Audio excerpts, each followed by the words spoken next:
O mundo parece ser um lugar cheio de injustiças. De um lado, aqueles que têm muito, do outro, aqueles que nada têm. Miséria, riqueza, alegria e solidão. O mundo é o lugar onde os inocentes são condenados, onde os puros de coração sofrem calúnias e injúrias. Mas diante de todos esses problemas, uma voz interior sussurra: Deus é bom e justo. E dentro do coração carregamos uma certeza: todas as coisas estão no lugar exato. Sim, elas estão. O Terceira Revelação de hoje fala da justiça divina e sua perfeição.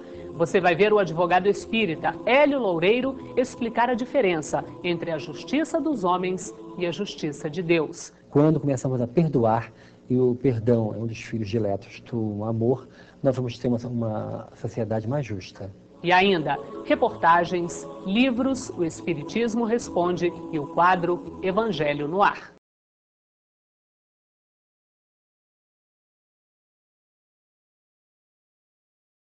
Instruções de Allan Kardec ao movimento espírita. Durante 12 anos, Kardec publicou na Revista Espírita diversos ensinamentos que agora estão reunidos em um único livro. São orientações valiosas para os espíritas e sobre a prática do espiritismo no dia a dia. Organizado por Evandro Noleto, o livro é mais uma publicação da Federação Espírita Brasileira. Faça seu pedido pelo telefone 0 operadora 21 2187 8282.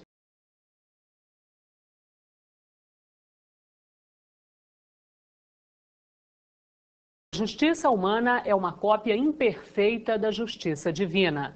Veja na reportagem a seguir as diferenças entre a lei do homem e a lei de Deus.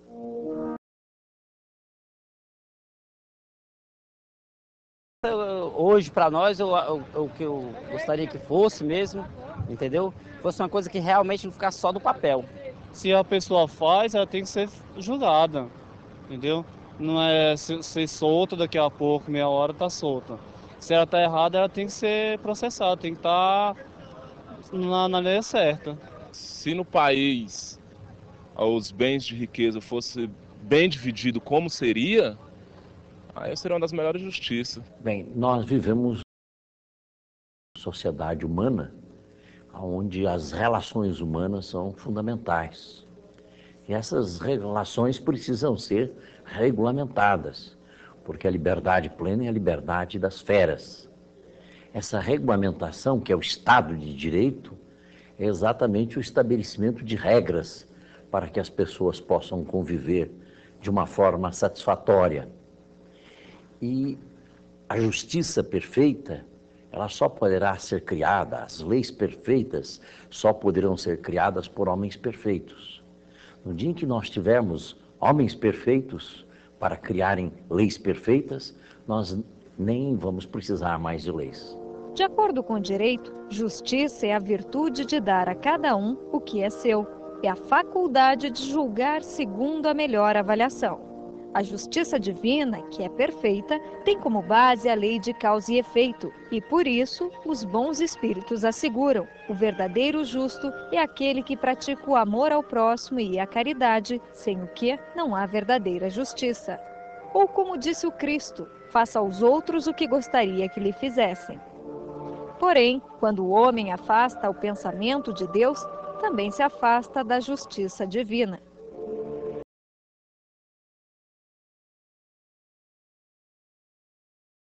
Levam a uma reação imediatista. Se a punição for alta, antes de cometer o crime, ele vai pensar duas vezes. Se ele comete o crime, porque não tem punição. Mas a justiça real não pode ser movida por paixões da hora. O Espiritismo valoriza a vida em todos os momentos, em todas as suas dimensões. Esta é a razão que a Federação Espírita Brasileira está reeditando e estimulando a campanha Em Defesa da Vida. Entre os temas da campanha Em Defesa da Vida, há a questão da violência, que inclui a pena de morte. Na opinião da doutrina espírita, e isto fundamentados no Livro dos Espíritos, nós não aceitamos a pena de morte. Nós consideramos a pena de morte um desrespeito não só à lei divina, como também ao direito do próximo. Quanto mais espiritualizado o homem, mais se aprimora o senso de justiça. Isso explica porque durante séculos a humanidade materialista e primitiva aceitou massacres, execuções públicas, escravidão. Pouco. Você pode estar sendo manipulado. Veja só, há 150 anos, a Suprema Corte norte-americana, ao ser inquirida sobre a libertação dos escravos negros, deu uma sentença que na época parecia justa, mas que hoje é inaceitável. O negro não é pessoa humana e pertence ao dono. Não é pessoa perante a lei, mesmo que seja tido como ser humano. Só adquire personalidade ao nascer, não havendo qualquer preocupação com a vida. Quem julgar a escravidão um mal, que não tenha escravos. O homem tem o direito de fazer o que quiser com o que lhe pertence, e inclusive com o próprio escravo. A escravidão é melhor do que deixar um negro enfrentar o mundo. 6 anos depois dessa decisão, os escravos foram libertados e tiveram os direitos reconhecidos nos Estados Unidos. Mas veja que interessante, recentemente, em 2004, a Suprema Corte norte-americana usou palavras bem parecidas ao discutir o aborto. O feto não é pessoa humana e pertence à própria mãe. Não é pessoa perante a lei, mesmo que seja tido como ser humano. Só adquire personalidade ao nascer. Quem julgar o aborto mal, que não o faça. A mulher tem o direito de fazer o que quiser com o próprio corpo. O aborto é melhor do que deixar uma criança mal formada enfrentar o mundo. Pense, foi preciso um século para a justiça dos homens aceitar o que o Cristo havia ensinado há 2000 anos. Somos todos irmãos.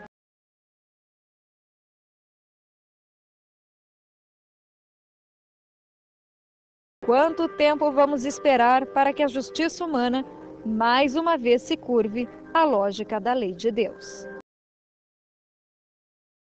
Hélio, essa justiça de Deus, eu abri o programa dizendo que ela é perfeita. Como é que a gente explica, então, tantos processos dolorosos, situações difíceis pelas quais as pessoas passam? Isso é justiça? A doutrina espírita traz algo novo para o contexto humano quando apresenta uma lei natural chamada lei da reencarnação, que tem por base uma lei também natural, a lei de causa e efeito, que tem a sua raiz na nossa liberdade de agir, no nosso livre-arbítrio. Quando, utilizando mal a nossa liberdade, causamos prejuízo a alguém, temos que reparar o erro causado. Daí inicia-se um processo que culmina com o retorno à vida ligada a um corpo de carne, onde nós vamos passar por experiências muito ligadas aos erros praticados, para que possamos, inclusive, vivenciar aquilo que nós fizemos de errado com o próximo. A doutrina espírita ela tem por base o Evangelho de Jesus. E lá no Evangelho está escrito que Deus não dá fardo mais pesado que nós podemos carregar. É óbvio que na hora de nós planejarmos a nossa reencarnação, existe um acerto para que se possa vir com as provas necessárias e suportáveis a serem resgatadas naquela presente experiência reencarnatória.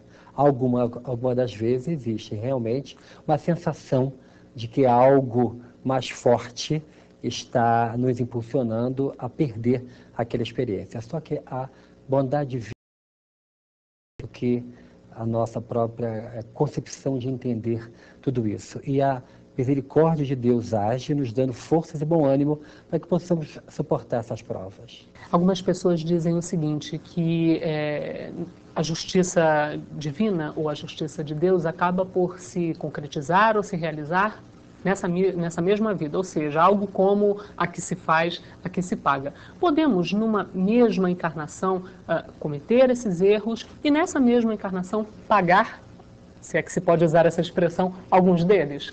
A expressão seria melhor reparar. E alguma das vezes já existe um tempo hábil para isso. Quando nós começamos a entender a vida humana entre 80 anos, 70 anos, existe tempo hábil para que se possa entender o erro feito, dali chegar a um remorso e iniciar um processo de reparação. Algumas das vezes, esse processo não tem início porque a pessoa não admite que errou. Ou seja, o orgulho não deixa de admitir que errou. Então, o primeiro passo é reconhecer o erro. E daí inicia-se o processo que culmina com a reparação. Essa reparação ele pode acontecer, por exemplo, na infância, durante a infância, porque outra coisa que as pessoas falam muito é o seguinte, que acham inadmissível, inconcebível que uma criança venha ao mundo, por exemplo, com tantos problemas de saúde, com tantas deficiências, com tantas limitações mentais, enfim, com toda sorte de problemas. Esse resgate, ele pode iniciar-se na própria gestação. Eu lembro do caso da Dona Ivone do Amaral Pereira, ela que por diversas reencarnações teve sérios problemas com o suicídio, ou seja, voltando à vida espiritual pela porta falsa do suicídio. Na última experiência terrestre, ela voltou à vida e com poucos dias de nascida, ela teve um seríssimo problema de morte aparente. Ou seja, já começou ali um calvário, onde ela teve a oportunidade de resgatar os erros praticados. A Dona Ivone é um caso típico de um espírito que conseguiu superar a prova, resgatando os erros feitos e dando uma contribuição enorme para a sociedade, com seus escritos, com seus livros, todos publicados pela FEB. O estágio da justiça humana em que nós nos encontramos hoje reflete, de alguma forma, essa evolução no plano espiritual do ponto de vista coletivo? Filosoficamente, a justiça dos homens ela tem por base o direito positivo, que é um direito natural, inerente à própria humanidade. Cada país tem um modo de entender esse direito positivo e tira dele a base, o fundamento para as suas próprias leis. Quando Allan Kardec perguntou aos espíritos, ainda na organização do Livro dos Espíritos, sobre o assunto escravidão, que ainda existia inclusive em nosso país, os espíritos disseram que isso um dia iria acabar, que era algo antinatural, um homem escravizar o outro pela cor da pele. Agora, essa justiça dos homens, ela tem conseguido, ao longo desse tempo, enfim, ser fiel ou se aproximar de alguma forma da justiça divina, ou ela é muito distante ainda do que prega a justiça divina? A partir do momento em que a ciência dos homens começar a admitir a existência do espírito e daí concluir pela reencarnação, vai a justiça ter uma visão completamente diferente de tudo aquilo que acontece. Alguns casos, principalmente ligados à área do direito de família, quando pessoas, a partir de uma paixão enlouquecedora, deixam seus laços, seus compromissos familiares, para do nada iniciar numa grande aventura amorosa, esquecendo os compromissos previamente assumidos, ali vai se ter uma visão completamente diferente quando se percebe que ninguém é filho de ninguém por acaso, ninguém se une a alguém por acaso. Existe um liame anterior ao próprio estágio atual das pessoas encarnadas, e isso a reencarnação explica. Quando isso for um fato, a justiça dos homens vai se aproximar muito da justiça de Deus. Apesar de que nós temos ainda um conhecimento muito pequenino do que seja maior, para que se possa existir uma reparação verdadeira. Bom, nós vamos fazer um rápido intervalo e já voltamos com a segunda parte da entrevista sobre justiça. Até já.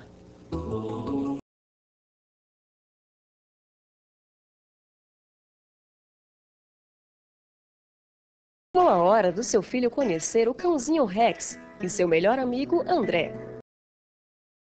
Junto com o tio Quincas, eles vão se divertir muito e ensinar lições como o perdão e o amor ao próximo. O Cão Salva Vidas. Um livro da coleção Lições de Vida. Peça o seu pelo telefone 0 operadora 21 2187 8282 ou pelo site febnet.org.br.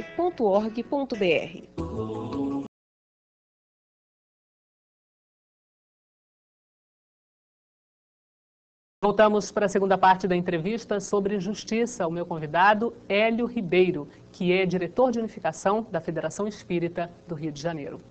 Falávamos há pouco sobre a justiça de Deus. E se temos essa justiça de Deus, que é perfeita, como dissemos no início do programa, por que precisamos da justiça dos homens? Os homens se relacionam. Desse relacionamento advém conflitos. Os conflitos devem ser dirimidos. E daí existe a justiça dos homens.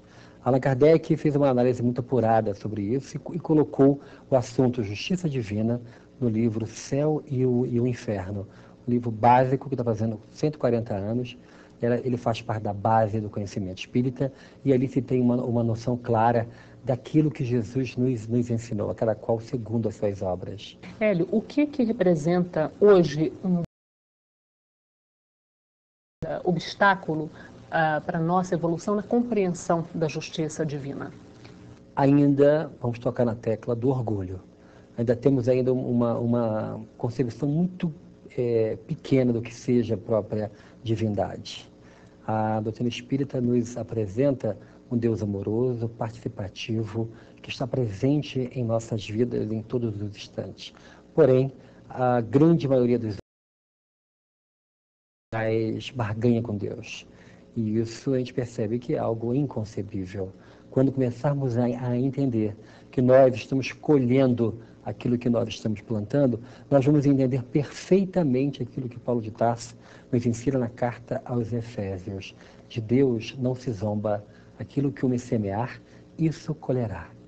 Na sua avaliação, essa questão do orgulho perpassa todas as religiões e credos? É do ser humano? É inerente ainda à própria evolução espiritual, ao estágio em que o homem se encontra na Terra, onde o orgulho coloca o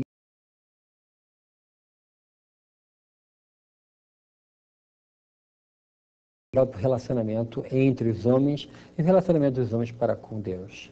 Onde é que o amor entra para ajudar nessa compreensão da importância e da amplitude da justiça divina? O amor cobre multidão de pecados.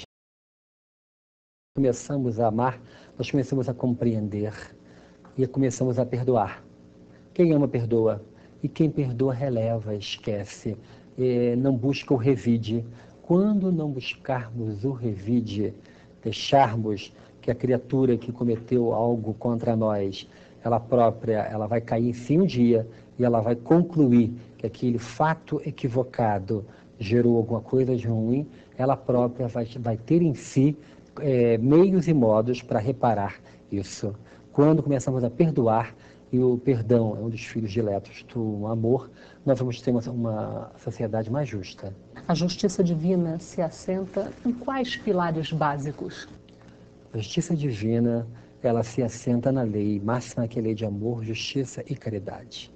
Quando nós começamos a compreender um pouco mais sobre isso, e Allan Kardec coloca isso lá no Evangelho segundo o Espiritismo, a lei de justiça, amor e caridade, quando nós começamos a entender um pouco mais da grandiosidade do coração de Deus. Quando a gente vai perceber como que é o amor de Deus, como que funciona esse Pai amoroso nesse processo de reparação dos erros praticados por nós. Agora, em algumas vezes você citou a questão do orgulho como um empecilho, atrapalhando. Agora, como é que os espíritos nos ajudam ou podem nos ajudar a fazer o trabalho oposto, a compreender essa justiça divina, a aceitar, a interagir melhor com ela? Os ensinos que os espíritos nos trazem, aí a obra básica é o livro dos espíritos, nos diz que faz necessário uma reforma íntima. O meio através do qual nós vamos começar a nos reformar intimamente, a superar barreiras, a barreira do orgulho, vaidade, a começar a superar isso e a viver um grande estágio melhor, que é o da piedade. Quando nós começarmos a ser misericordiosos conosco, com o próximo, nós vamos começar a entender que todo mundo falha, todo mundo merece uma chance, um recomeçar, como foi o caso de Jesus com a mulher adúltera que ia morrer a pedradas. E ele disse, quem tiver sem nenhum erro que atire a primeira pedra. Aquele momento ali é o exemplo máximo da justiça. A justiça aonde nós não podemos julgar, não julgueis.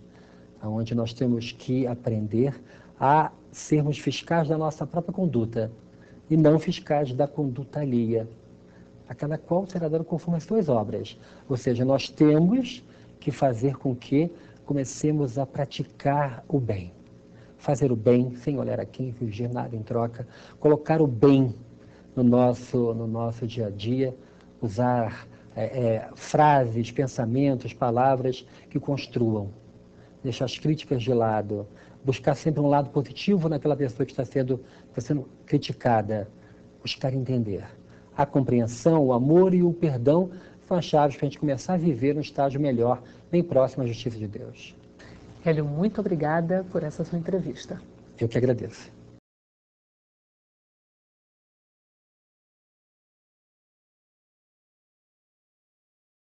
Eterno, imutável, imaterial, único, onipotente, soberanamente justo e bom. Essa frase pode ser encontrada no Livro dos Espíritos. Esse livro é uma reunião de perguntas feitas por Allan Kardec aos espíritos superiores. E a primeira delas é: que é Deus? A resposta é simples e direta. Deus é a inteligência suprema, causa primeira de todas as coisas. Então vale a pena refletir. Como poderia a inteligência suprema cometer qualquer injustiça? Mas se a desigualdade e a maldade do mundo não foram criadas por Deus, qual a causa de tanto sofrimento? Mais uma vez, a resposta está em O Livro dos Espíritos. Livre-arbítrio. Deus não criou homens maus.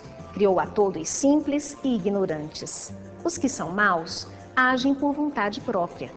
Um outro livro interessante para entender um pouco mais sobre o Criador, suas leis e sua justiça, Deus na Natureza, de Camille Flammarion. E para os que gostam de romances, nossa sugestão é Nosso Lar. O livro conta a história de um médico recém-desencarnado. Nesse livro, você vai perceber que Deus nunca abandona nenhum de seus filhos.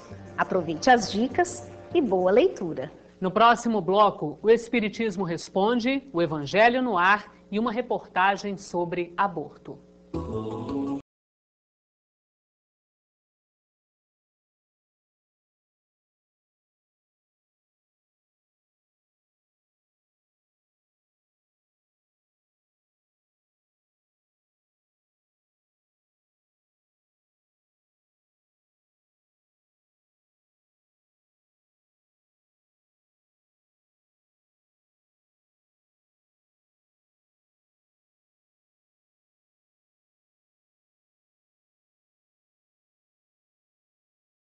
(1878282).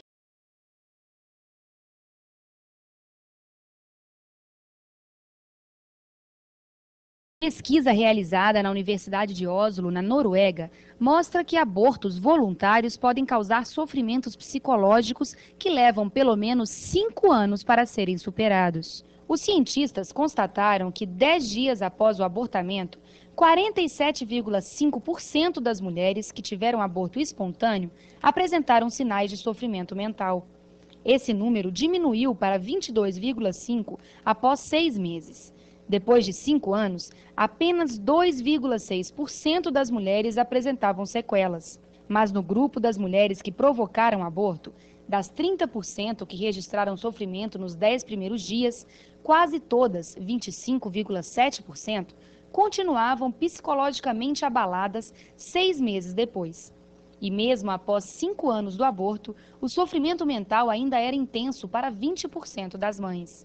A equipe de cientistas comparou 40 mulheres que tiveram abortos espontâneos com outras 80 que optaram pela interrupção da gravidez.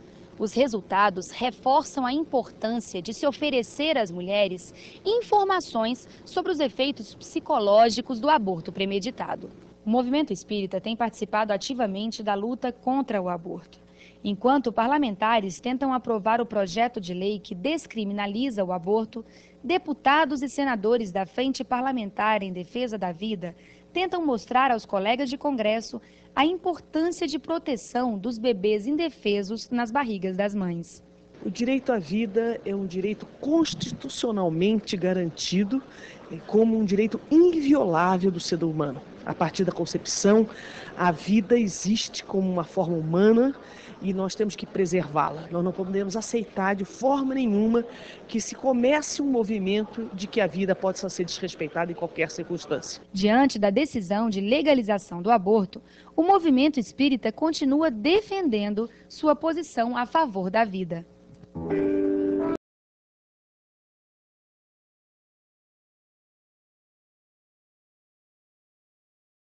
Recebemos do Wilson Estocco a seguinte pergunta: ao desencarnar, ficamos em um pronto-socorro no umbral ou vamos direto para uma colônia? É importante, Wilson, lembrarmos que o umbral refere-se apenas a uma condição de entrada no mundo espiritual. É uma analogia de uma expressão utilizada por André Luiz quando refere-se ao ponto de entrada do espírito no mundo espiritual, referindo-se como sendo o umbral, um ponto de entrada qualquer. O umbral representa não um espaço geográfico aonde o espírito permanece ao chegar no mundo espiritual, mas há uma condição de convivência. E quando desencarnamos, nós tanto podemos ir para uma colônia espiritual com a qual guardamos afinidade, como podemos estar num pronto-socorro espiritual, se esta for a nossa condição de necessidade.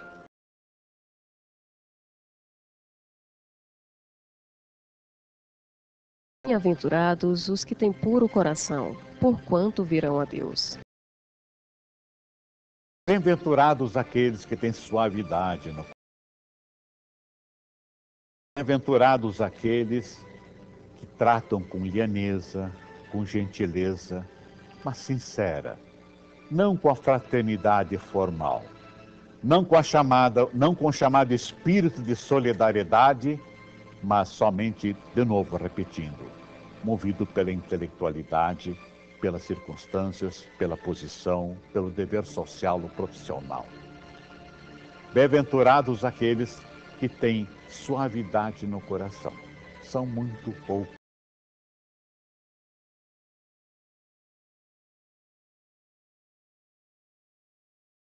Então, talvez seja esse o ideal que eu tenha buscado há muitos e muitos anos. Eu vou levar muitos e muitos séculos para conseguir. Suavidade no coração. Nossos exemplos, nossos paradigmas, basta olhar. Nós não podemos imaginar a figura de Jesus a não ser uma expressão de máxima suavidade. Nós podemos pensar em amorosidade sem suavidade?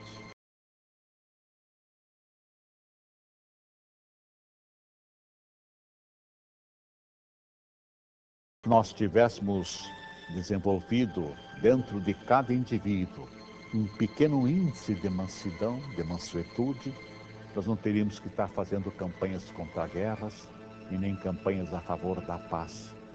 Nós seríamos a paz.